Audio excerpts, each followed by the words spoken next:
Jean lui répondit, moi, je baptise d'eau. Mais au milieu de vous, il me dit amen à cela. Moi, Jean, je baptise d'eau. Mais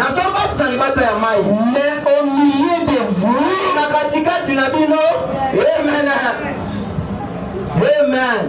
Amen. Il y a quelqu'un que vous ne connaissez pas, qui vient après moi. Amen.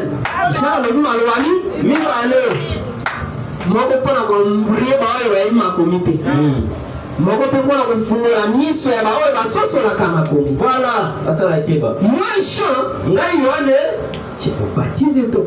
Mais il y a des gens au milieu de vous qui ne vont pas baptiser de l'eau. J'entends dans le côté à Azala qui est déjà dans la ville à Zotambola. Voilà. Mais j'entends ça qui est dans le côté. Il vient. Voilà. Il vient.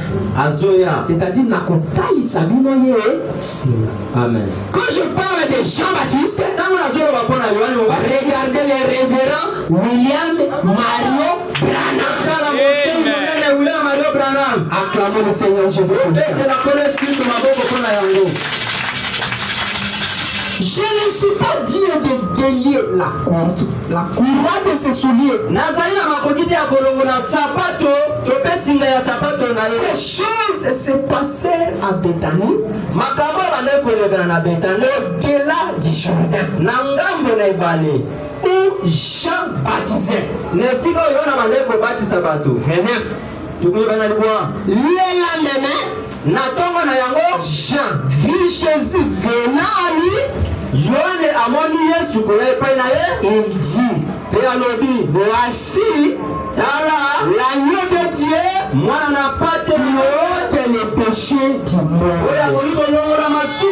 Vous pouvez dire amen à cela. C'est celui dont je dis. Après moi vient un homme qui m'a précédé. Après moi vient quelqu'un qui m'a précédé. Car il était avant moi. Je ne le connaissais pas.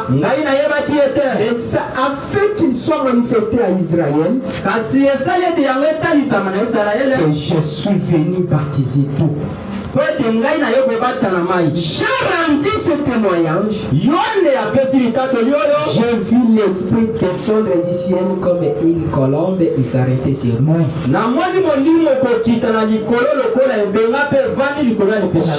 ne le connaissais pas. Mais celui qui m'avait envoyé baptiser d'eau, celui-là m'avait dit, vous êtes là? L'esprit,